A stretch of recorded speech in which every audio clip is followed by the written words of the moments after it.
The Hero from a Universe Next Door. Part 6.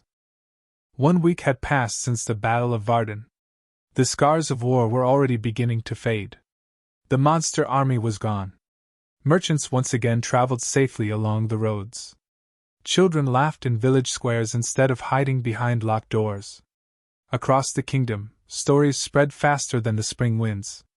Some claimed a human blacksmith had defeated an army with nothing more than a steel bar. Others insisted a beautiful dark elf with glowing golden wings had rained stars from the heavens. Most believed the stories had been exaggerated. Those who had actually witnessed the battle simply smiled. If anything, Governor Cedric Halden often replied, "They're not exaggerated enough." Back in Mara's gaze. Clang, clang, clang. The rhythmic ringing of steel echoed from Mitchell's forge. Wearing his favorite smithing apron, the young man carefully shaped a glowing piece of mithril while humming quietly to himself. Nearby, Sapphire sat comfortably on a wooden stool with a book resting in her lap. Every few moments she looked up from her reading. Not because she had lost her place. Because she enjoyed watching her handsome fiancé work. There was something peaceful about it. The confidence. The precision. The gentle smile he always wore while creating something with his own hands. She smiled to herself. He's wonderful. Just then. Knock. Knock. Knock. Mitchell looked toward the front door. I'll get it, Safi said, setting her book aside. She opened the door to find a familiar smiling face. Emily. The half-elf receptionist from the Adventurers Guild bowed politely. Good afternoon, Lady Sapphire. Safi laughed softly. You don't have to be so formal. Emily smiled sheepishly. I know, but Guildmaster Boren asked me to fetch both of you. Mitchell walked over, wiping his hands with a cloth. Something wrong? Emily quickly shook her head. Oh, nothing bad. She smiled mysteriously. He simply asked that the two of you come to the guild hall as soon as you're free. Mitchell and Safi exchanged curious glances. Mitchell shrugged. Well, I suppose we'd better see what he wants. A few minutes later, the doors of the Adventurers Guild swung open. Conversation instantly stopped. Every adventurer turned. Then smiles spread throughout the room. The heroes! Mitchell! Lady Sapphire! Several beginner adventurers eagerly waved. One little boy who had recently registered proudly held up the wooden practice sword Mitchell had made for him. Master Mitchell! Mitchell smiled warmly. How's the training going? The boy grinned. I'm getting better every day. Good. Mitchell gave him a thumbs up. Keep practicing. I will. Guildmaster Boren Ironbeard chuckled from across the room. Lad, you're encouraging every youngster in town. Mitchell scratched the back of his head. I just like helping. Boren laughed. We noticed. Standing beside Boren was a familiar man in polished armor. Captain Marcus Reed. The captain smiled and stepped forward. Master Kelly. Lady Sapphire. It is good to see you both again. You too, Mitchell replied. Then he noticed something. Resting beside Captain Reed was an enormous reinforced leather sack. Mitchell blinked. That's a very large bag. Captain Reed smiled. It certainly is. Several adventurers exchanged curious looks. Even Safi tilted her head. Captain Reed carefully untied the heavy cords securing the sack. The top opened. Gold. An enormous mountain of glittering gold coins sparkled inside. Gasps echoed throughout the guild hall. Mitchell blinked. That's a lot of gold. Captain Reed nodded.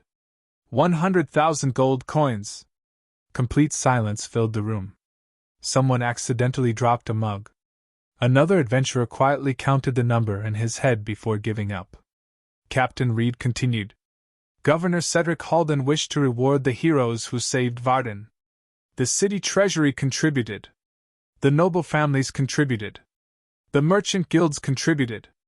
And hundreds of ordinary citizens insisted on donating as well. His expression became solemn. No amount of gold could truly repay what you did. He bowed deeply. But we hope you'll accept this with our eternal gratitude." The entire guild hall burst into applause. Mitchell stood quietly, looking at the mountain of gold. Then, he turned towards Sci-Fi. "My love!" She smiled. "Yes? Would it be all right if we only kept 10,000? Silence. Every head slowly turned toward Mitchell. Captain Reed blinked. Boren blinked. Emily blinked. Sci-Fi's beautiful violet eyes softened. She already knew where this was going. "You want to give the rest away?" Mitchell smiled sheepishly. "I was thinking. We have everything we need. Our house. Our forge. Food. A flying horse that occasionally steals pies." A few adventurers snorted. Mitchell continued. "So, maybe the other 90,000 could help everyone." Sci-Fi's eyes glistened. "My handsome fiancé." She gently took his hand. "I was hoping you'd say that." Mitchell smiled. "Really?" She nodded. "That's one of the reasons I fell in love with you." Poor Mitchell immediately turned bright red. "I am not that special." The entire guild hall collectively thought the exact same thing. "Liar!" Boren wiped one eye. "Lad, what exactly did ye have in mind?" Mitchell thought for a moment. 20,000 to the guild treasury." Boren blinked. "So beginner adventurers can receive better equipment. Good armor. Training weapons. Healing supplies. No one should have to risk their life because they're poor." The old dwarf slowly nodded. "Aye," Mitchell continued. 20,000 to Professor William Shale's magic school." Sci-Fi smiled proudly. "He could build another classroom. Buy books. Practice equipment. And make sure every child can learn magic, even if their family can't afford tuition." Emily quietly smiled. "Professor Shale is going to cry." Mitchell chuckled. "Probably." He continued counting on his fingers. 20,000 to Mara's gaze. For repairing roads. Bridges. The wells. Anything the village needs. Mayor Eleanor would probably appreciate that. Captain Reed nodded approvingly. "A wise investment." 15,000. Mitchell continued. "For families that fall on hard times. People who lose their homes. The elderly. Anyone who genuinely needs help." Many adventurers lowered their eyes. Several remembered times when they had barely been able to afford a meal as beginners. Mitchell smiled. 10,000 for the orphanage and the village children. Sci-Fi's smile grew even brighter. "I love that idea." Mitchell looked at the remaining amount. "And the last 5,000. He smiled innocently. "Should reimburse every baker and pie shop in Mara's gaze." Complete silence. Boren blinked. "What?" Mitchell nodded matter-of-factly. "For all the pies Sir Trotsalot has borrowed." Captain Reed stared. "Borrowed?" Mitchell thought for a second. Without asking. The guild erupted into laughter. Emily nearly doubled over. Several adventurers had tears streaming down their faces. Even Sci-Fi laughed so hard she had to lean against Mitchell's shoulder. "My handsome idiot." Mitchell looked around, confused. "What?" Boren laughed until tears rolled into his beard. "Lad, you just donated 90,000 gold pieces. And you still remembered the pies." Mitchell shrugged. "He's protecting the village." A pause. Mostly. The laughter only grew louder. Far above, Mara watched the scene with misty amber eyes. "My champion." Another creator god smiled warmly. "He never changes." Mara nodded proudly. "No. He simply makes the world around him a little kinder." And she would not have changed a single thing about him. 1 month had passed since the Battle of Varden. Life had returned to normal. Mara's gaze was busier than ever. The roads were smoother. Several new wells had already been completed. The Adventurers Guild now had rows of quality training equipment for beginner adventurers, purchased using part of Mitchell and Sci-Fi's donated reward. William Shale's magic school had doubled its collection of books, added new practice wands, and even begun construction on a second classroom. The orphanage had fresh beds, warm blankets, and enough food to last through winter. Even the village pie shops displayed cheerful signs. Paid in full by Mitchell Kelly. Below the words someone had written in smaller letters. Because Sir Trotsalot can't count. Sir Trotsalot looked at the sign. He tilted his head. Then proudly walked inside and stole another apple pie. Mrs. Miller sighed. I suppose it's already paid for. The magnificent winged horse happily trotted away with his prize. Inside their home, Mitchell finished tightening the final bolt on a newly completed plow. There. Safi smiled from her favorite stool. Another farmer? Mitchell nodded. Old Mr. Carter. He said his last one finally wore out. Safi giggled. After 25 years. I'd say it served him well. She stood and wrapped her arms around his waist from behind. I like watching you work. Mitchell smiled. I like having you here. Poor Safi's blue cheeks immediately became a darker shade. My handsome fiancé. She kissed his shoulder. Just then. Boom! The entire house trembled. Tools rattled. Windows shook. A brilliant streak of emerald-white light raced across the afternoon sky. Mitchell and Safi rushed outside. Villagers had already gathered in the streets. Everyone stared southward. Far beyond the rooftops, a towering column of black smoke climbed into the sky. Emily pointed. The southern forest! Guildmaster Boren stepped outside the guild hall. His eyes narrowed. That wasn't thunder. Captain Harold, one of the village guards, looked worried. Could a dragon have landed? Mitchell watched the distant smoke for several moments. I don't think so. Safi nodded. It looked like something fell. Mitchell looked toward Boren. We're going to check it out. The old dwarf nodded immediately. Aye. And if there's a fire? Mitchell smiled. We'll put it out. Only minutes later, Mitchell and Safi raced through the southern forest. Birds fled overhead. Animals darted between the trees. The smell of burning wood grew stronger with every step. Then they reached the edge of a massive clearing. Safi's eyes widened. Oh! Trees burned like giant torches. Flames stretched dozens of feet into the air. The heat could be felt from hundreds of yards away. The impact crater itself was nearly 100 feet across. Mitchell frowned. This could spread. Safi nodded. If the wind changes, half the forest could burn. Mitchell looked toward the sky. Then let's fix that. He raised one hand. The soles of the forge shimmered softly around his wrists. Micro spell. Atmosphere control. High above, dark clouds formed almost instantly. Wind shifted. The temperature dropped. Then, rain. Not ordinary rain. A tremendous deluge poured from the heavens. Within moments, steam exploded upward as thousands of gallons of water crashed onto the burning forest. The fire struggled, shrank, finally, died. Silence settled over the clearing. Only the sound of falling rain remained. Safi smiled warmly. My handsome fiancé. You really don't like forest fires. Mitchell looked around at the soaked trees. They didn't do anything wrong. Safi's heart melted. She slipped her hand into his. I knew you'd say something like that. The rain slowly stopped. Steam drifted upward from the blackened earth. Mitchell carefully walked toward the center of the crater. Something caught his eye.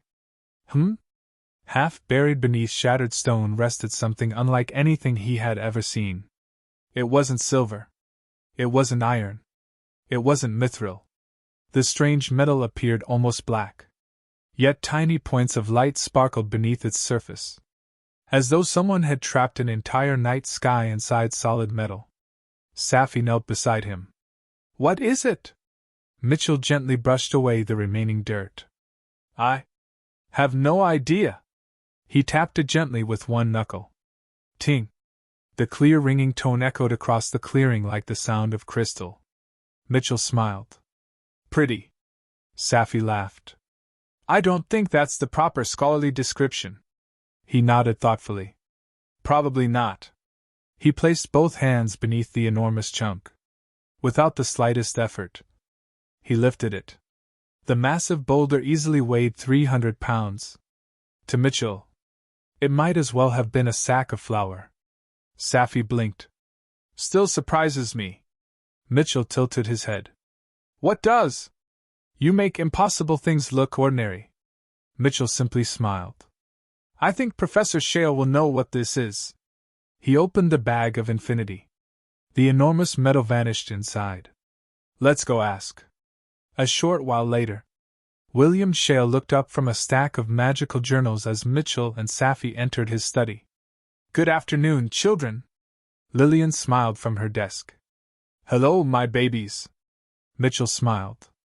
Professor, we found something. William adjusted his glasses. Oh? Mitchell reached into the bag of infinity. Then, with a heavy thud, an enormous dark metallic boulder landed gently upon the reinforced stone floor. William glanced down. His eyes focused. He froze. No. Silence. He slowly knelt beside it. His fingers trembled as they touched the smooth surface. No. Sci-Fi exchanged a worried glance with Mitchell. Father? William whispered almost reverently. Star metal. Mitchell blinked. Star metal? William slowly stood. His face had become completely pale. My boy. Where did you find this? Mitchell pointed toward the south. It fell from the sky. William stared. It fell from the sky? Mitchell nodded. This afternoon? William swallowed. How much does it weigh? Mitchell thought for a moment. About 300 pounds. William's glasses slid off his nose. Lillian caught them before they hit the floor. William? He slowly sat down in the nearest chair. 300 pounds. Sci-Fi stepped closer. Father? William looked at both of them. You have absolutely no idea what you've brought into this house. Mitchell scratched the back of his head. Not really. William stood and began pacing. Throughout all recorded history, kingdoms have celebrated discovering pieces no larger than a thumbnail. He held up his thumb. Royal crowns have been forged using flakes. Sacred relics have contained nothing more than dust. The largest authenticated piece ever discovered. He paused. Weighed just under 2 pounds. Silence. Sci-Fi's violet eyes became enormous. 2 pounds? William nodded slowly. And you? He pointed toward the massive boulder occupying nearly half his study. Have somehow found 300 pounds. Mitchell looked at the metal. Then at William. Is that unusual? Lillian burst into laughter. William pinched the bridge of his nose. My boy. The odds of finding even a single pound of star metal during an entire lifetime are so small that most scholars consider it a miracle. He pointed again. What you have brought home is not merely miraculous. It is considered impossible. He shook his head slowly. There is a better chance.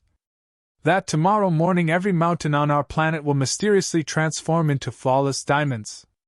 For absolutely no reason. Than there is of someone finding 300 pounds of star metal in one place. Silence filled the room. Mitchell blinked. That does sound unlikely. William laughed despite himself. Yes. Very. He rested one hand upon the mysterious metal.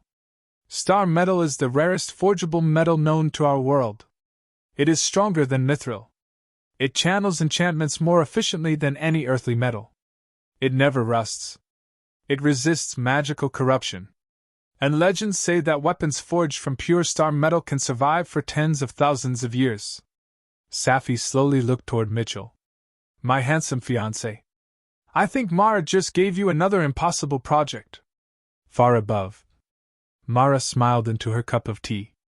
I certainly did. One of the other creator gods chuckled. 300 pounds? Mara's smile widened. My champion is going to need enough for what I have planned. The other 20 creator gods looked at one another. Then, Almost in unison, they smiled. Oh. So that's why you nudged that meteor. Mara took another sip of tea, trying, and completely failing, to hide her innocent expression. I have no idea what you're talking about. Not a single creator god believed her. Over the next 2 weeks, the forge behind Mitchell and Safi's home rarely fell silent. Clang, clang, clang. The rhythmic sound of hammer against metal echoed across Mara's gaze from sunrise until evening.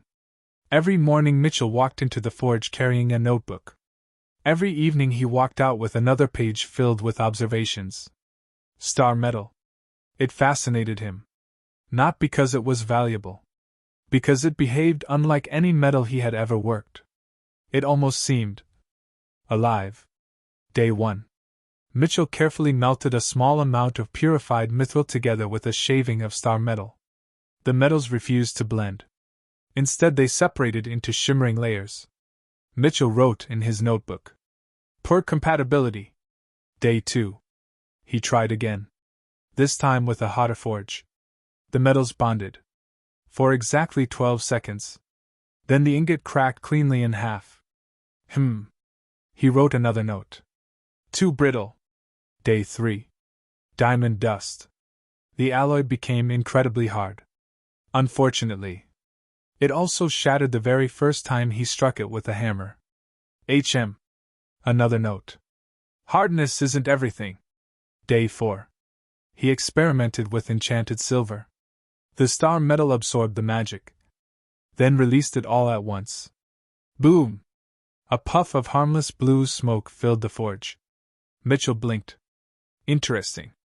Outside, Safi looked through the open doorway. My handsome fiancé? Mitchell smiled immediately. Yes? I think your forge just sneezed. Mitchell looked back at the lingering cloud. I believe it did. Safi burst into laughter. Without another thought, Mitchell set the hammer down. Were you needing something? She smiled warmly. I was wondering. Would you like to have lunch with me? Mitchell didn't even look toward the unfinished experiment. I'd love to. The forge could wait. Safi couldn't. That afternoon, the two wandered through the village marketplace. Children waved enthusiastically. Merchants greeted them by name. Mrs. Miller stood outside her bakery. Sir Trotsalot was sitting nearby, looking suspiciously innocent. Mrs. Miller sighed. He stole another cherry pie. Mitchell looked at the horse. Sir Trotsalot proudly nodded. Mitchell smiled. Was it good? The magnificent horse snorted happily. I'll take that as a yes. Mrs. Miller couldn't help laughing. You two really are impossible. A little farther into town, Safi stopped in front of a tailor's shop. She held up 2 dresses. One was pale blue, the other cream-colored. She smiled mischievously. Which one? Mitchell studied both with complete seriousness. The blue one. Oh? It matches your eyes. Critical hit. Maximum critical. Poor Safi's blue cheeks immediately became a deep purple. You. She hid behind the dresses. Can't just say things like that. Mitchell blinked. Why not? The shopkeeper quietly turned away to hide her smile. That evening, the experiments continued. Amber. That was unexpected. Unlike every other material, amber seemed to welcome the magical energy flowing from the star metal. Mitchell carefully made another note. Interesting magical affinity. The next day, William stopped by the forge. So, any progress? Mitchell scratched the back of his head. I've learned many ways not to make an alloy. William laughed. My boy, that is called research. Day 9. Failure. Day 10. Failure. Day 11. Failure. Day 12. Failure. Although this one only exploded halfway, Mitchell considered that an improvement. Later that evening, Safi found him staring thoughtfully at the unfinished ingots. She quietly wrapped her arms around him. Tired? A little. You've been working very hard. Mitchell smiled. I don't mind. She rested her head against his shoulder. I know. Then she gently took his hand. But I miss my fiancé. Mitchell immediately turned toward her. Oh. She smiled. Would you take tomorrow off? He didn't hesitate. Of course. The notebook closed. The forge went cold. The following day, they did absolutely no smithing. Instead, they wandered through Mara's gaze together. They shared lunch at Clara's Inn, visited William and Lillian, read books beneath the great oak tree, helped several children build toy wooden boats, watched Sir Trotsalot unsuccessfully attempt to sneak into another bakery. And as the sun began to set, Mitchell and Sci-Fi sat together on a hill overlooking the village. Sci-Fi leaned comfortably against him. You know. What? I think this has been my favorite day. Mitchell smiled. Mine too. She looked up at him. Even more than working on the star medal? Mitchell looked surprised. There wasn't even a contest. She blinked. Really? He gently squeezed her hand. Sci-Fi. I can always work tomorrow. But I only get today with you. Critical hit. Maximum critical. Sci-Fi immediately hid her glowing purple face against his shoulder. My handsome fiancé. I love you. Mitchell smiled softly. I love you too. Far above, Mara quietly wiped away another tear. My children. The next morning, Mitchell returned to the forge. Something about yesterday, something about resting, cleared his mind. He looked at the star medal, then the mithril, then the finely ground diamond dust. Finally, a small vial containing purified amber resin. I wonder. He slowly smiled. Hours later, the forge burned hotter than ever before. Purified mithril flowed like silver water. Star metal melted into it. Not all at once. Little by little. Patiently. Carefully. Diamond dust dissolved into the alloy. Amber resin followed. Instead of burning away, the amber merged perfectly. Mitchell's emerald eyes widened. It accepted it. Then, he raised his hammer. Every strike was perfect. Every fold flawless. Again. Again. Again. And with every fold, Mitchell quietly whispered the same enchantment. Bless. The aloe glowed softly. Again. Bless. Again. Again. Again. Hundreds of times. Each blessing layered perfectly upon the last. The forge itself began changing. The flames slowly shifted. Orange. Yellow. White. Finally, radiant gold. The entire forge filled with warm golden light. Outside, villagers stopped walking. Emily looked toward the forge. Guildmaster Boren slowly lowered his tea. Lad. William looked up from his classroom window. Impossible. Far above, every one of the 21 creator gods slowly stood. Not just Mara. Every single one. Silence filled the heavens. One whispered, He actually did it. Another smiled. Without being told. Mara's proud smile could not have been brighter. My champion. The glow inside the forge slowly faded. Mitchell lifted the completed ingot. It was unlike anything he had ever seen. Its surface shimmered with a beautiful silvery blue brilliance. Deep within the metal, golden amber light flowed gently like living sunlight beneath crystal clear water. It wasn't reflecting light. It was creating it. The ingot seemed peaceful, warm, holy. Sci-Fi quietly stepped into the forge. She stopped. Her violet eyes widened. Mitchell! What is that? Mitchell slowly shook his head. I don't know. Far above, Mara smiled with unmistakable pride. Yes, you do. She looked upon the beautiful new alloy. The lesser metal of the gods. Celestium. The other creator gods admired the glowing ingot in respectful silence. One finally spoke. In all the ages of the mortal worlds, no mortal has ever forged Celestium. Mara's smile never faded. My champion just did. And below, Mitchell Kelly simply admired the beautiful metal in his hands, completely unaware that he had just accomplished something no mortal blacksmith in history had ever achieved. The following morning, the sun had only just begun climbing above the rooftops of Mara's gaze. Mitchell carefully wrapped the glowing celestium ingot in a thick wool cloth before placing it inside the bag of infinity. Sci-Fi smiled. Ready? Mitchell nodded. I'd really like to know what I made.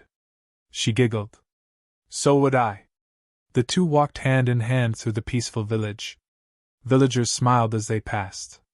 Children waved enthusiastically. Sir Trotsalot proudly trotted past carrying what appeared to be an entire blueberry pie. Mrs. Miller pointed from across the street. That's the fourth one this week.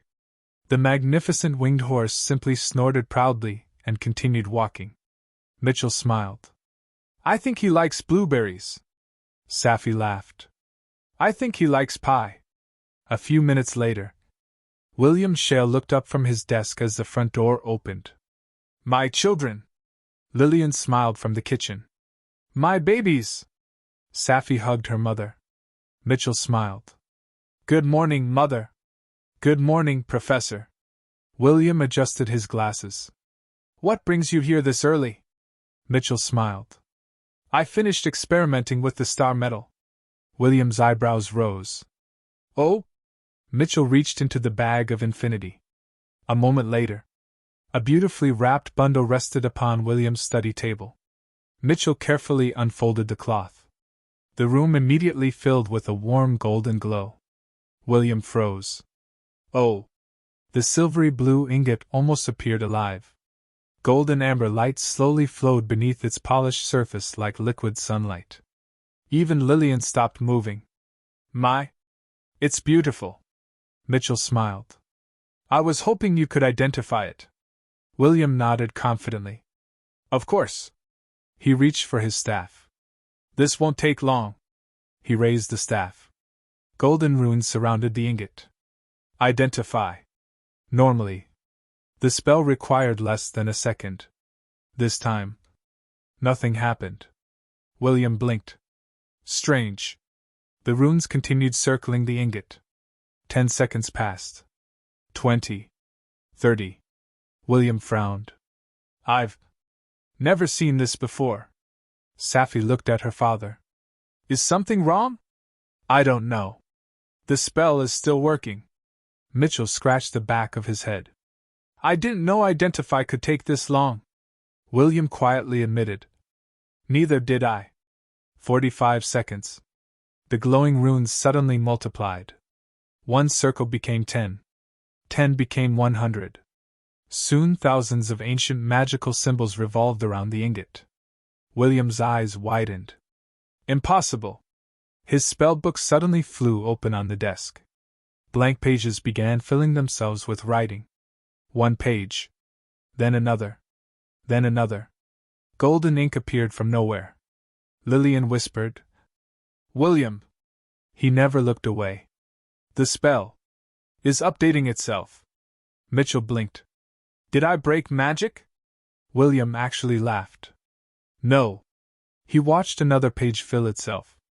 I believe your metal is teaching it. Exactly 1 minute after the spell began, every rune flashed brilliant gold. The room became silent. Then a glowing page appeared before William. He slowly began reading aloud.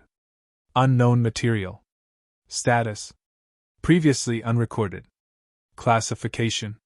William stopped. No. He read the line again. Classification. Divine alloy. Silence. Mitchell blinked. Divine? William nodded slowly. I've never seen that classification before. He continued. Official designation. Celestium. The lesser metal of the gods. Sci-Fi's violet eyes widened. Gods? Mitchell smiled. I like the name. William chuckled softly. I imagine someone does. He continued reading. Natural properties. Evil's bane. Celestium naturally rejects evil. Weapons forged from this metal inflict devastating holy damage upon evil-aligned creatures. Undead obliteration. Most lesser undead are completely destroyed upon direct contact. Greater undead receive overwhelming holy damage.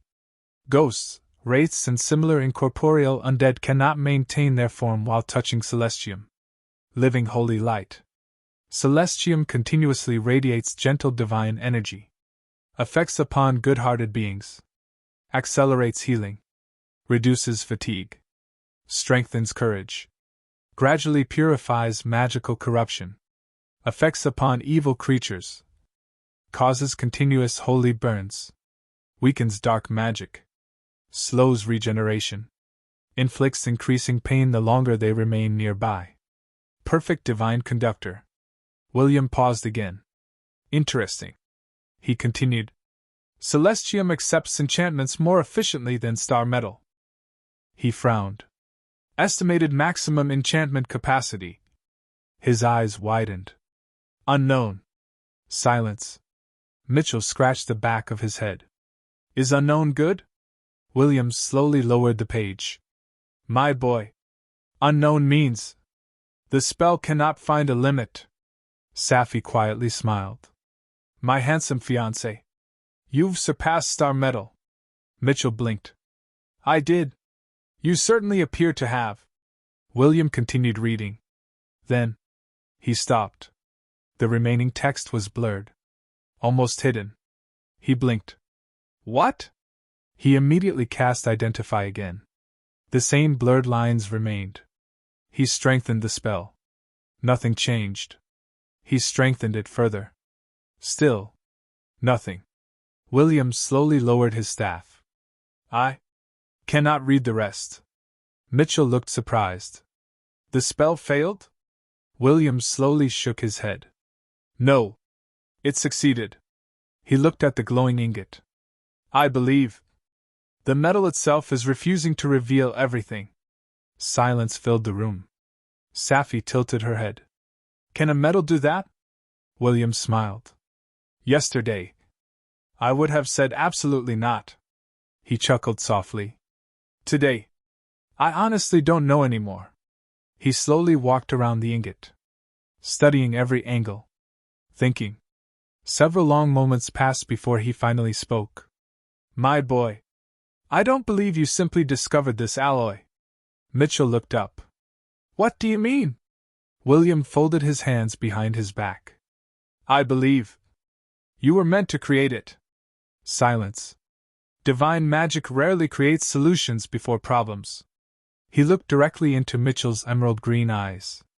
The fact that you learned how to forge Celestium may itself be the reason it now exists. Mitchell listened quietly. William continued.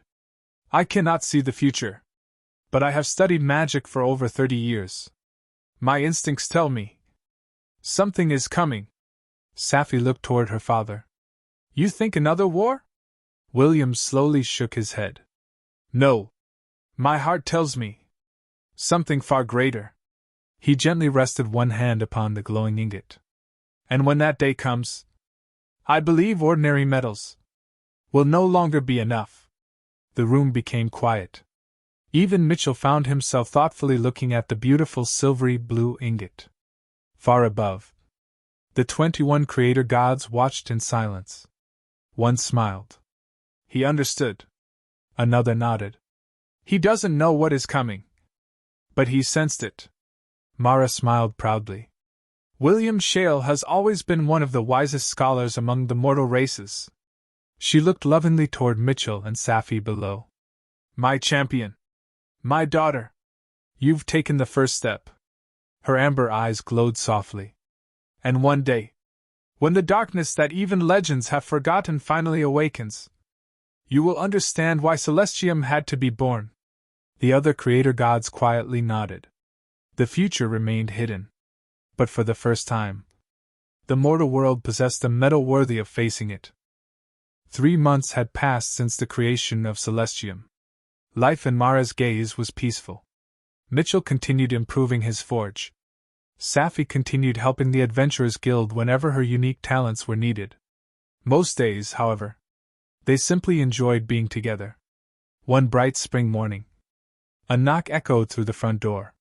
Sci-Fi answered. Standing outside were three familiar adventurers. Her former party. The tall human swordsman smiled. Sapphire. She smiled back. Thomas. Beside him stood the dwarven shield-bearer, Brun, and the half-elf healer, Elaine. It's been a while. Thomas nodded. It has. Then his smile became more serious. We were wondering if you could help us. Sci-Fi tilted her head. Of course. Bandits. They've been attacking merchant caravans along the eastern trade road. The guild wants us to track them before someone gets hurt. Brun crossed his arms.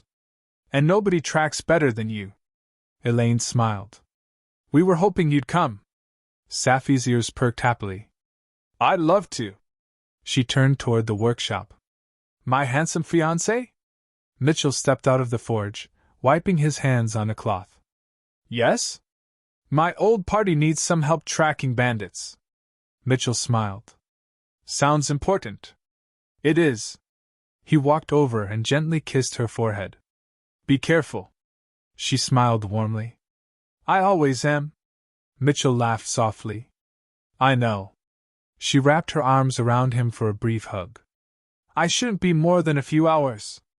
I'll be here. She smiled one last time before joining her former companions. Soon, the four adventurers disappeared down the village road. Mitchell watched until they were out of sight. Then, he smiled to himself. I suppose. Today's the day. A few minutes later, Mitchell stood outside the Sheo residence. For the first time in quite a while. He looked nervous. Very nervous. He had faced monsters. Ancient magic. An invading army. None of those had made his stomach flutter quite like this. He raised his hand. Then lowered it again. Finally. Knock. Knock. Knock. The door opened almost immediately. Lillian smiled brightly. My boy. Mitchell smiled. Hello? Mother. She immediately noticed something. Mitchell? You look nervous. A little. Now Lillian became worried. Oh dear. Come inside. William looked up from his latest magical journal. My boy. Mitchell smiled. Professor. William closed the book. Something wrong?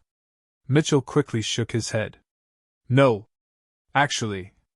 He rubbed the back of his neck. I wanted to ask both of you something. William and Lillian exchanged curious glances. Go ahead. Mitchell took a deep breath. I know. Sci-Fi and I are already engaged. William nodded. We know. Mitchell smiled sheepishly. But I wanted to do this properly. He looked at both of them. His emerald green eyes were completely sincere. Professor. Mother. May I have your blessing? To marry your daughter? Silence. Complete silence. Lillian covered her mouth. Her eyes immediately filled with tears. William slowly removed his glasses. For several long seconds, either of them spoke. Finally, William stood. He walked over to Mitchell, placed one hand on his shoulder, and smiled the warm smile of a proud father. My boy. I gave you my blessing long before today. Mitchell blinked. You did? William nodded. The day I realized you looked at Sapphire. The same way I still look at Lillian. I knew. Mitchell's eyes became slightly wet. William chuckled. I simply wondered how long it would take you to ask. Lillian could no longer hold back. She wrapped Mitchell in a tight hug. My son. You never needed permission. But, she smiled through happy tears. You have our blessing. With all our hearts. Mitchell gently hugged her back. Thank you, Mother. After everyone sat back down, Mitchell reached into the bag of infinity. William smiled. I recognize that look. Mitchell laughed softly. I have another favor to ask. Lillian tilted her head. What is it, sweetheart? Mitchell carefully placed a heavy leather pouch onto the table. It landed with a solid clink. Lillian opened it. Her eyes widened. Gold? Mitchell nodded. 10,000. Silence. William blinked. 10,000? Mitchell smiled. I'd like you. He looked at Lillian. To plan our wedding? She froze. Me? He nodded. I don't know anything about weddings. But I know Safi loves you. And I think she'd love whatever you plan. Critical hit. Lillian's eyes overflowed once again. My boy, Mitchell continued. The gold is for anything you think we'll need. Safi's dress. The flowers. The food. The music. The decorations. Invitations. Anything. If there's anything left over, use it however you think would make the day even more special. Lillian looked down at the pouch. Then back at Mitchell. You trust me that much? Mitchell smiled without hesitation. Completely. She stood once more. And hugged him even tighter than before. My wonderful son. I promise. Sapphire is going to have the happiest wedding imaginable. William smiled knowingly. So, what about the wedding rings? Mitchell's face lit up. I've already decided. Oh? I'm going to forge them myself. William nodded approvingly. I suspected as much. What metal? Mitchell smiled. Celestium. Silence. William slowly leaned back in his chair. Then smiled. I thought you might. He looked thoughtfully toward the forge visible through the window. My boy. I don't believe there is another metal in existence more fitting. Mitchell tilted his head. Why? William smiled warmly. Because, just like your love for sapphire, it has never existed anywhere in the mortal worlds before. Mitchell smiled quietly. I hadn't thought of it like that. William chuckled. I have. The room grew comfortably quiet. Lillian carefully held the pouch of gold. Already imagining fabrics, flowers, music, guest lists. The happiest day of her daughter's life. Then she suddenly smiled mischievously. Oh. Mitchell looked up. Yes? I have one condition. Mitchell blinked. Condition? She nodded seriously. When you see Sapphire walking toward you, you are absolutely forbidden from crying before she reaches the altar. Mitchell looked genuinely thoughtful. I can't promise that. William burst into laughter. Lillian laughed. Mitchell laughed. Finally, William wiped a tear from the corner of his eye. My boy. I don't think either of you will make it through the ceremony without crying. Mitchell smiled warmly. I'd be perfectly okay with that. Far above, Mara watched the scene with a gentle smile. My champion. My daughter. The day draws closer. One of the other creator gods smiled. They've defeated armies. They've forged a divine metal. And yet, he chuckled softly, the bravest thing Mitchell Kelly has ever done was knock on that front door. Mara laughed quietly. I believe. You're absolutely right. 2 months later. The morning sun rose over the peaceful village of Mara's gaze. It was unlike any morning the village had ever known. The forge behind Mitchell's home was silent. Not because there was no work, but because today, there were things far more important than work. The marketplace remained closed. Every merchant had hung signs upon their stalls. Closed today. Our heroes are getting married. The Adventurers Guild displayed a larger sign across its front doors. Guild closed today. Mandatory holiday. Reason, Mitchell Kelly and Sapphire Shale's wedding. Guild Master Boren smiled proudly every time someone stopped to read it. Best reason I've ever closed the guild. Every street had been decorated. Bright blue and white ribbons stretched between rooftops. Flower garlands hung from windows. Children ran laughing through the village carrying baskets of flower petals. Musicians tuned violins, flutes, and harps. The smell of roasted meats, fresh bread, vegetables, and sweet desserts drifted through the air. Lillian had personally made certain that no guest would leave hungry. Near the enormous reception pavilion stood another table. A very unusual table. It held apple pie, cherry pie, blueberry pie, pumpkin pie, peach pie, blackberry pie, raspberry pie, strawberry pie, pecan pie, lemon meringue pie, chocolate cream pie, coconut cream pie, banana cream pie, mixed berry pie, and cinnamon apple pie. 15 different kinds. Standing proudly beside the table was Sir Trotsalot. A polished wooden sign rested in front of him. Reserved for Sir Trotsalot. Please do not feed. He will feed himself. Several children giggled. Mrs. Miller folded her arms. I've baked pies for 20 years. I never imagined I'd be catering a horse. Sir Trotsalot snorted proudly. Mitchell had made sure every single pie had been paid for. Today, for the very first time, the famous pie bandit didn't need to steal anything. Guests continued arriving from every direction. Elegant carriages rolled into the village. Governor Cedric Halden stepped down first. He smiled as he looked around.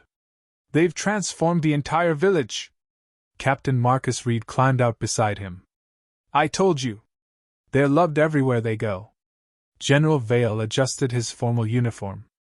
I've attended royal weddings. He looked around at the smiling villagers. Yet somehow, this feels more important. Behind them came merchants from Varden, guild representatives, priests, village elders, former soldiers whose families had been saved during the goblin invasion. Several farmers Mitchell had helped over the past months. Children carrying wooden toys Mitchell had carved. Former beginner adventurers proudly wearing armor purchased through the guild treasury Mitchell had donated. Everywhere one looked, there were smiling faces. Inside the Adventurers Guild, Guild Master Borin Ironbeard stood before a mirror. He tugged awkwardly at the collar of his formal jacket. Humph! Mitchell laughed softly. It looks good. Borin grumbled. Lad, I've fought dragons.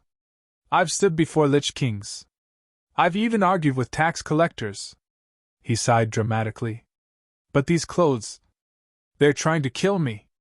Mitchell chuckled. I appreciate you agreeing to be my best man. Borin looked at him. His expression softened. Lad, there wasn't another soul alive I'd allow to stand beside you today. Mitchell smiled warmly. Thank you. The old dwarf stepped forward. Without warning, he pulled Mitchell into a firm hug. I'm proud of ye, my boy. Mitchell's eyes became slightly wet. Thanks, Borin. Across the village, at the Shale home, Lillian carefully adjusted the final folds of Sapphire's wedding dress. The dress shimmered like moonlight. Layers of white silk flowed gracefully to the floor. Tiny silver embroidery traced elegant vines and flowers around the hem. The neckline was modest and graceful. A delicate veil rested gently behind her long white hair. Her violet eyes sparkled.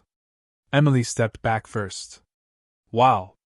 Clara smiled brightly. I've never seen anyone more beautiful. The other young women from the Silver Acorn Inn nodded enthusiastically. Sapphire looked down at herself. Do I really look all right? Every woman in the room answered together. Yes. Poor Sapphire's ears immediately turned purple. Lillian walked over, gently brushing a strand of white hair behind her daughter's ear. My baby, you look absolutely beautiful. Tears immediately filled her eyes. Oh dear. I'm crying already. Emily laughed. The ceremony hasn't even started. I know.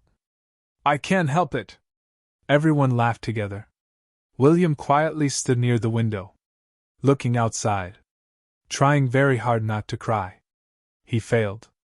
Lillian smiled knowingly. You too? William quickly wiped one eye. I have something in it. Emily smiled mischievously. The same something Mother Lillian has? William sighed. Apparently. The room erupted into laughter once more. Sapphire looked toward her father. Father? William smiled. Yes, sweetheart? Are you nervous? He thought for a moment. A little. She smiled. I am too. William walked over, placed both hands gently upon her shoulders. My little girl. I've watched you grow into one of the kindest women I've ever known. His voice became softer. And today, I have the privilege of walking you to the man who loves you exactly as much as your mother, and I always hoped someone would. Sapphire's eyes overflowed with happy tears. She hugged him tightly. I love you, father. William embraced her. I love you too, sweetheart. Meanwhile, Mitchell stood quietly outside beneath the great oak tree, taking a slow breath, looking toward the beautifully decorated ceremony grounds. The chairs were filled. The flowers gently swayed in the morning breeze. Soft music began drifting through the village. Boren walked over. Nervous? Mitchell smiled. A little. The old dwarf laughed. Good. Mitchell looked at him. Why? Because it means ye understand just how important today is. Mitchell nodded slowly. I do. Boren placed one hand on his shoulder. Lad, I've known many great adventurers. Many great warriors. Many great heroes. He smiled proudly. But today, I get to stand beside the finest man I've ever had the honor of calling family. Mitchell blinked. Family? Boren smiled. Aye. If ye'll have an old dwarf. Mitchell didn't answer with words. He simply hugged him. Boren smiled. I'll take that as a yes. At that exact moment, the musicians began playing the wedding procession. Every guest slowly stood. The entire village became wonderfully quiet. William offered Sapphire his arm. My little girl. He smiled through tears. Are you ready? Sapphire smiled. Her violet eyes glowed with happiness. Yes. She took one slow breath. I'm ready to marry my handsome fiancé. Far away, standing at the altar, Mitchell smiled softly as he whispered to himself. I'm ready to marry my beautiful wife-to-be. The great doors slowly opened. And for the very first time, Mitchell saw Sapphire in her wedding dress. Time itself seemed to stop. He simply stared. His emerald green eyes widened. One quiet word escaped his lips. Wow! The entire village stood. Not a single voice could be heard. Even the birds seemed to have grown quiet. William Shale smiled gently at his daughter. You look just like your mother did. Sapphy smiled through happy tears. I hope that's a good thing. William chuckled softly. It's one of the greatest compliments I could ever give. He offered his arm. Shall we? Sapphy nodded. Yes, father. Together, they began walking toward the altar. Flower petals drifted gently through the air as children happily scattered them across the path. Soft violin music filled the village square. Every pair of eyes followed the beautiful bride. Emily quietly wiped away a tear. She's beautiful. Clara smiled. The most beautiful bride I've ever seen. Lillian had already given up trying not to cry. She openly sobbed into a handkerchief. My baby. Standing beside Boren, Mitchell looked up. Time seemed to stop. The white dress shimmered in the morning sunlight. Her long white hair flowed gently beneath her veil. Her violet eyes never left his. He smiled. Wow! Boren quietly elbowed him. Breathe, lad. Mitchell blinked. Oh, I forgot. The old dwarf chuckled. I noticed. Several guests nearby laughed quietly. Even Sapphy giggled. My handsome fiancé. Mitchell smiled warmly. My beautiful wife-to-be. Critical hit. Poor Sapphy's ears immediately became purple despite wearing a wedding veil. Captain Reed whispered to Governor Halden. They're doing it again. The governor smiled. I hope they never stop. William and Sapphy reached the altar. William looked at Mitchell. My boy. Mitchell stood a little straighter. Professor. William smiled. For the last time. You may call me father. Mitchell's eyes became wet. Thank you, Father. William gently took Safi's hand. Then, placed it into Mitchell's.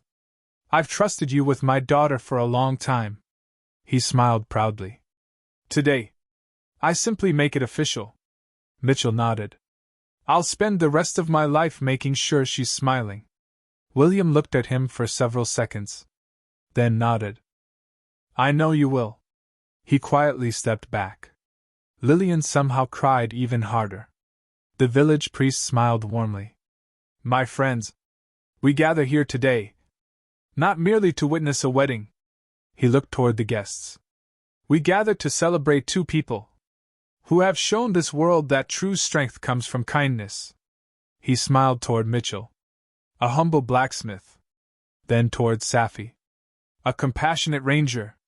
They have defended strangers, protected children, shown mercy to enemies, and through their example, they have made all of us wish to become better people.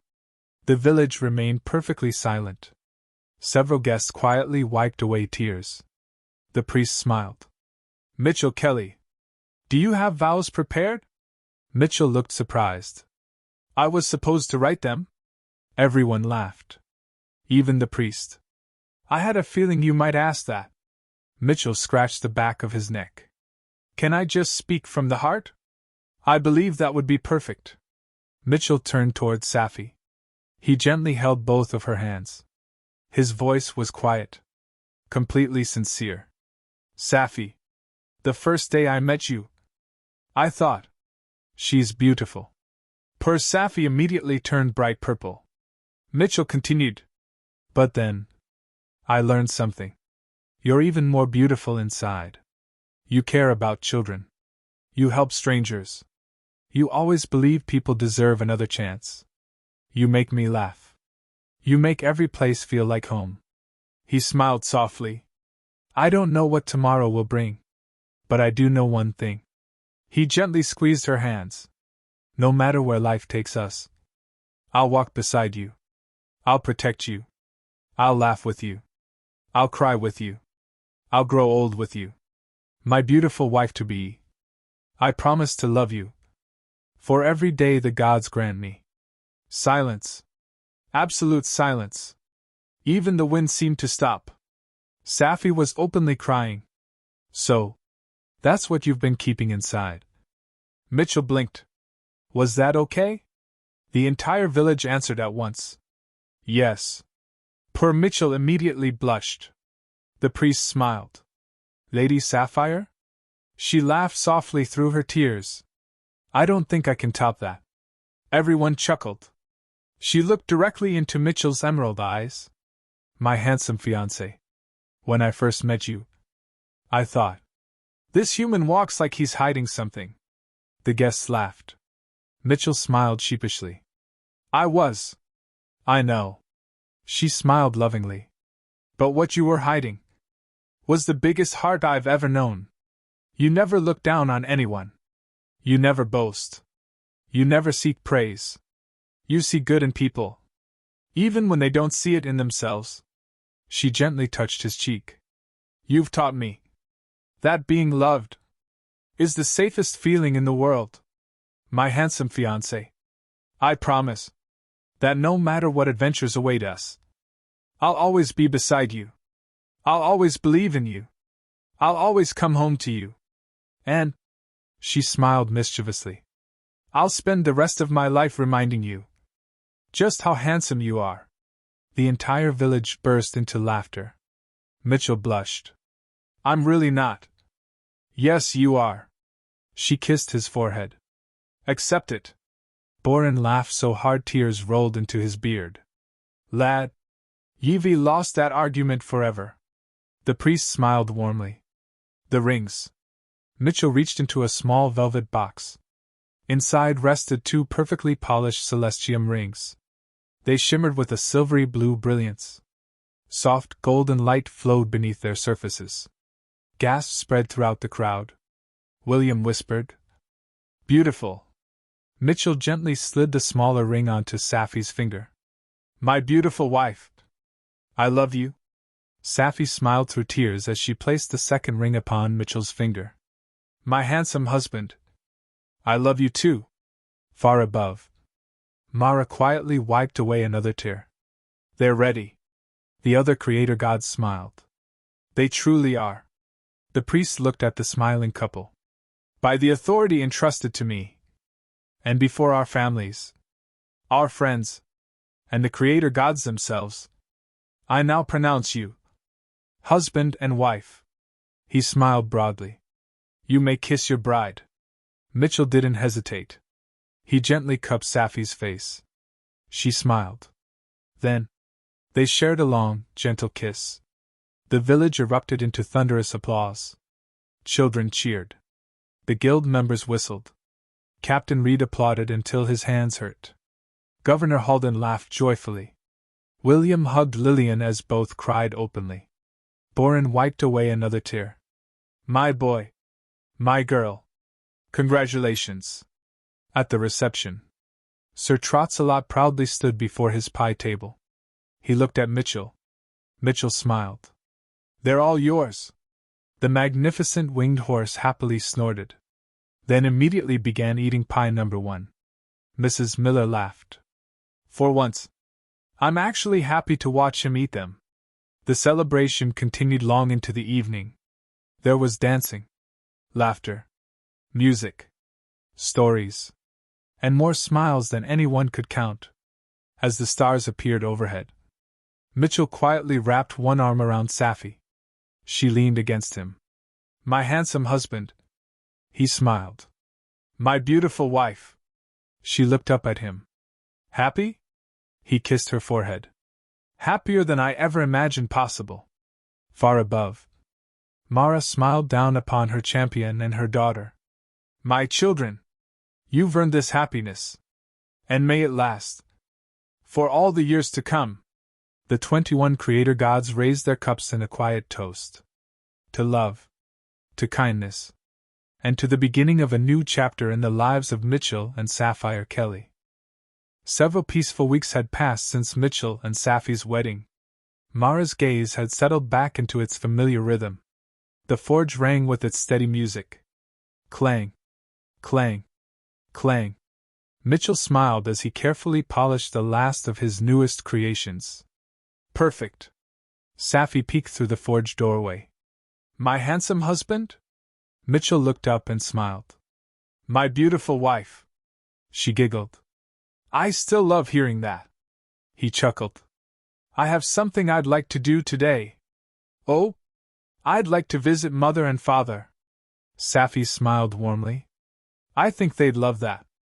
A short while later, William looked up from the magical journal resting upon his desk. My children. Lillian smiled from the kitchen. My babies.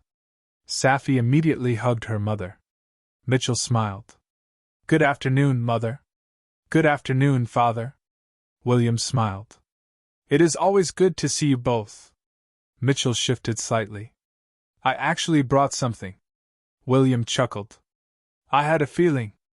Mitchell reached into the bag of infinity.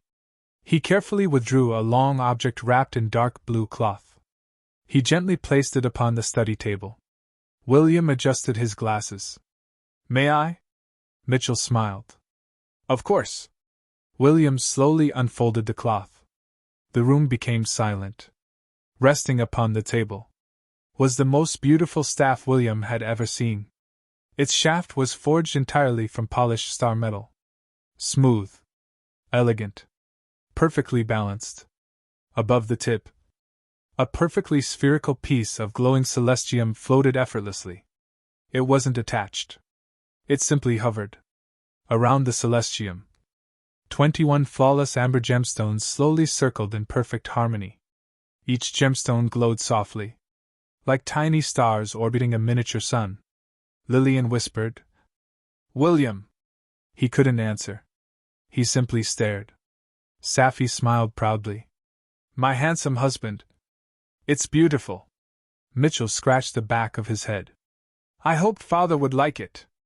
William slowly raised his staff. Identify. Golden runes surrounded the magnificent artifact. This time, The spell took nearly half a minute. The room remained silent.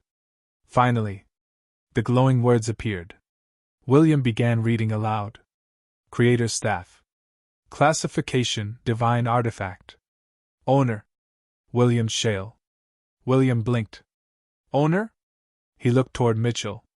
Mitchell smiled warmly. Just so you know, Father, the staff is yours. Silence. William simply stared. He continued reading. Star metal shaft. Virtually indestructible. Perfect magical conduit. Celestium divine core. Amplifies all spells. 20-fold. William's eyes widened. 20. Perfect casting. All spells cast instantly. Divine efficiency. Mana cost. 0. William stopped reading. 0? Mitchell blinked. Is that good? William laughed. My boy. I believe every mage in history would faint if they heard that. Everyone laughed softly. William continued. Guardian of Mara's gaze. The bearer may establish one permanent divine barrier surrounding Mara's gaze. Barrier draws power directly from ambient divine energy. Requires no maintenance. Effects upon good aligned beings. Accelerates healing. Removes fatigue. Strengthens courage. Purifies corruption. Gradually eases illness. Effects upon evil aligned beings. Persistent feeling of being watched. Growing physical discomfort. Dark magic weakened. Hostile intent becomes increasingly difficult to maintain. Undead are unable to willingly enter the protected area. Williams slowly lowered the page. The final lines remained blurred. He cast Identify again. Nothing changed. He smiled knowingly. It would seem there are still secrets. Mitchell smiled. Probably. William laughed. I've accepted that magical artifacts have started telling me no. Everyone laughed together. William carefully looked back at the magnificent staff. My boy. I have spent over 30 years teaching magic. I never dreamed I would one day hold something like this. His voice became quiet. Thank you? Before Mitchell could answer, William stepped forward and hugged him. Not as a scholar. Not as a teacher. But as a father. Mitchell returned the embrace. I love you, Father. William smiled. I love you too, my son. Mitchell smiled. I have one more gift. Lillian blinked. For me? He nodded. From another velvet-lined box. He carefully lifted an elegant necklace. The delicate chain shimmered with polished star metal. At its center rested a beautifully cut amber gemstone embraced by graceful celestium vines. It glowed softly with warm golden light. Lillian gasped. Oh! It's beautiful. Mitchell gently placed it into her hands. I made it for you. William smiled. Identify. Again. Golden runes surrounded the necklace. Mother's Guardian. Classification: Divine Artifact. Owner: Lillian Shale. Functions: automatically protects the wearer from life-threatening attacks. Continuously purifies poisons. Continuously purifies disease. Shields the wearer from curses. Increases resistance to hostile magic. William smiled. A remarkable protective artifact. Then, he continued reading. His smile slowly grew. Mother's blessing. When nearby children are in mortal danger, the necklace may automatically project a divine barrier around them. Silence. Lillian covered her mouth. Children. William looked at her and smiled.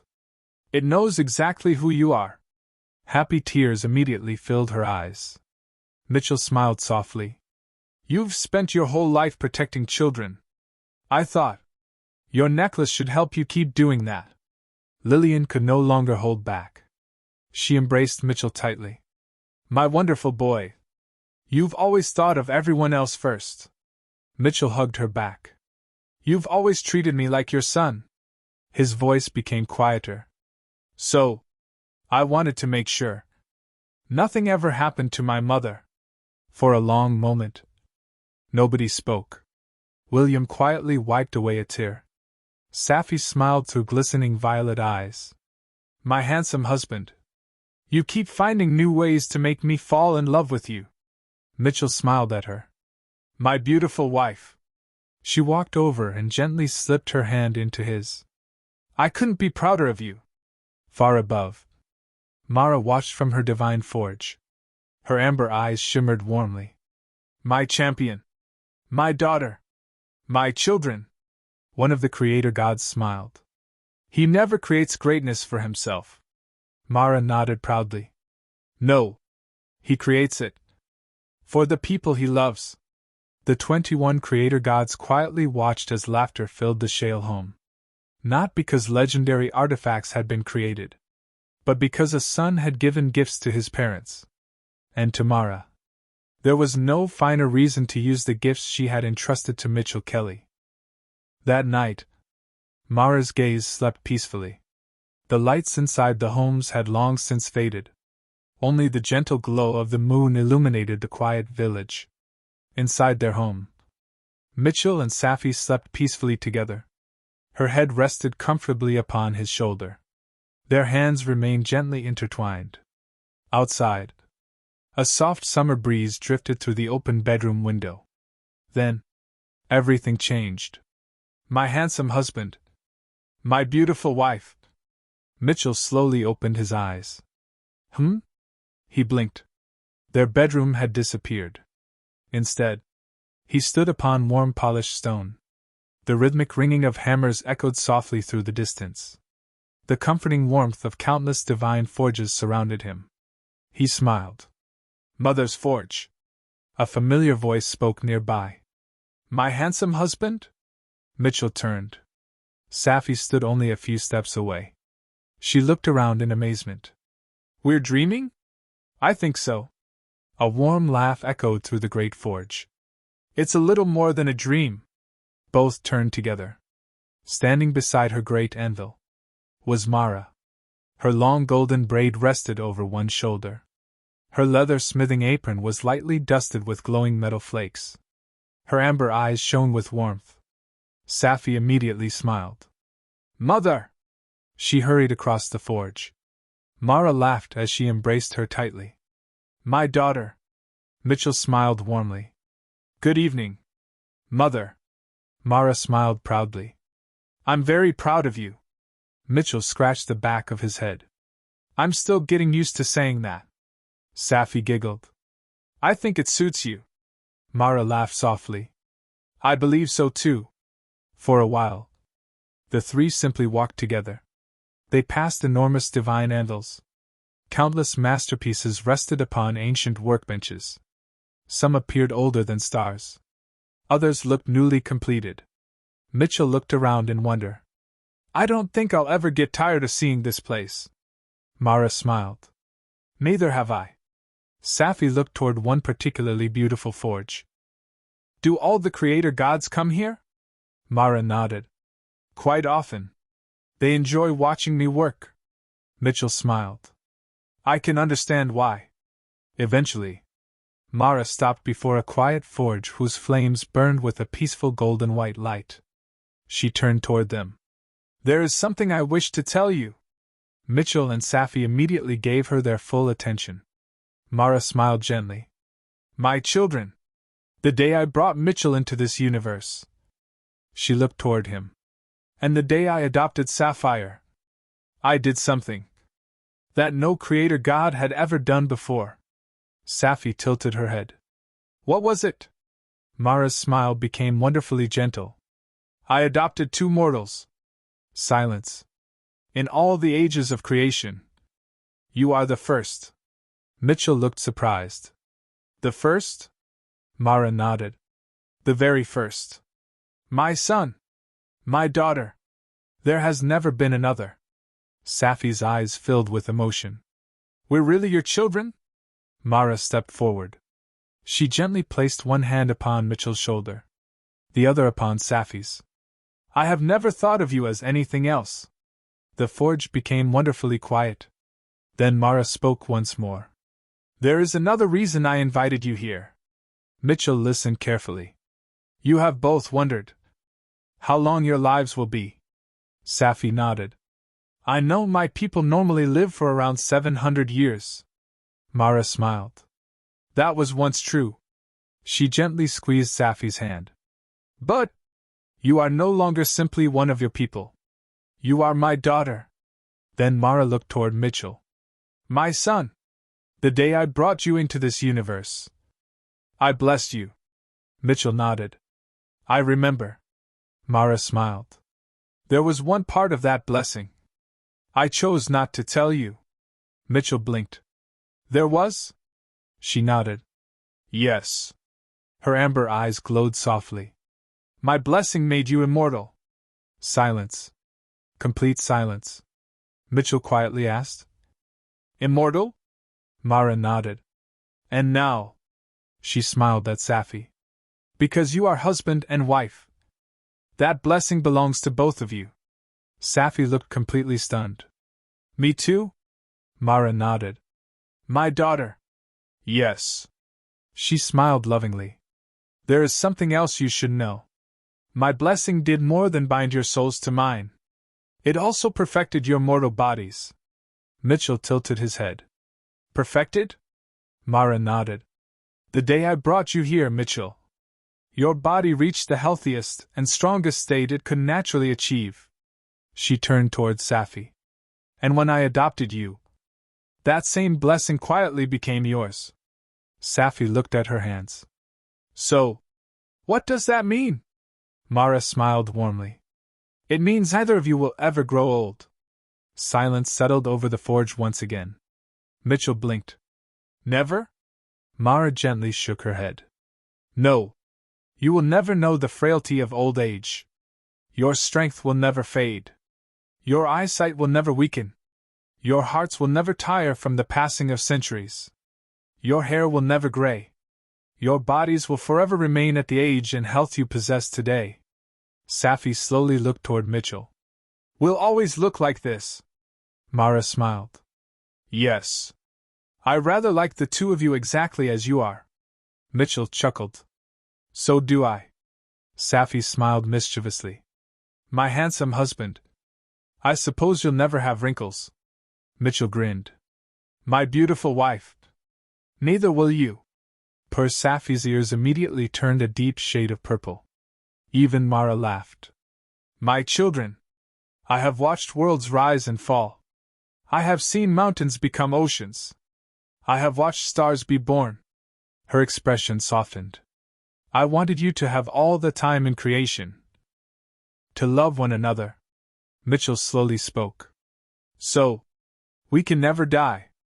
Mara gently shook her head. Oh. You can. Both looked confused. Mara smiled patiently. You may grow tired. You may be wounded. You may even fall in battle. Her expression became incredibly gentle. But death may never keep you. She stepped closer, placing one hand over each of their hearts. My blessing has anchored your souls to mine. If your mortal bodies should ever perish, your souls will immediately return here. Mitchell looked around the great forge. To you? Mara smiled. To me? Sci-Fi asked quietly. Then what happens? Mara's eyes sparkled. Then, I begin forging. Both blinked. Forging? She nodded. A blacksmith does not throw away something precious because it has been broken. She restores it. She smiled lovingly. If your bodies are damaged, I repair them. If they are destroyed, I forge them anew. Mitchell listened in complete silence. Mara continued. Minor injuries may require only moments. A fatal wound may require several days. She smiled. If your bodies were completely obliterated, it could take as long as 1 month. Sci-Fi looked surprised. A whole month? Mara chuckled softly. My daughter. Even divine craftsmanship requires time. She gently touched Mitchell's forehead. Every memory. Then Sci-Fi's. Every heartbeat.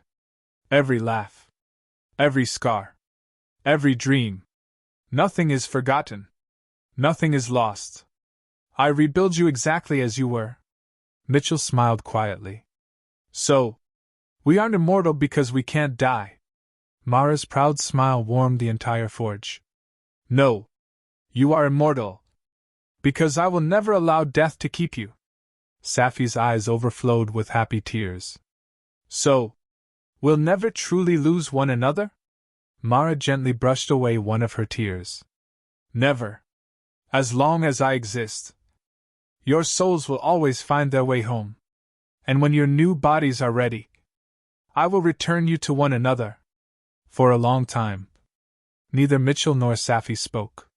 Then, together, they embraced Mara. Thank you, Mother. Mara held both of her children tightly, closing her eyes. My precious children, I have only one request. Mitchell looked up. What is it? She smiled. Be kind. Help those who need you. Love one another. She looked lovingly at both of them. The rest will come when it is meant to. High above the forge, the other 21 creator gods quietly watched. None interrupted. One smiled warmly. They truly are her children. Another nodded. They always will be. The eldest among them smiled. Then let them enjoy the peace they have earned. Mara looked toward the heavens. Then back at Mitchell and Safi. People often ask, what a blacksmith creates. Mitchell smiled. Weapons. Armor. Tools. Mara softly shook her head. Those are the easy things. She gently placed one hand over each of their hearts. The greatest things I have ever forged are my children. Mitchell and Safi smiled through tears. They embraced their mother one final time. The next morning, the first rays of sunlight filtered through the bedroom window. Mitchell slowly opened his eyes. Beside him, Safi was already awake. She smiled. My handsome husband. Mitchell smiled back. My beautiful wife. For a moment, either of them spoke. Finally, Mitchell quietly asked, Did you dream about Mother? Safi nodded. Every word. She gently held his hand. It wasn't a dream. Was it? Mitchell looked down at the celestium ring upon his finger. Then smiled. No. I don't think it was. Outside, the bells of Mara's gaze rang peacefully as another beautiful morning began. Far above, Mara stood at her great forge, watching over the two children she loved beyond measure. She smiled. Sleep well, my son, my daughter. We have plenty of time. And with that, a peaceful chapter in their lives came to a close.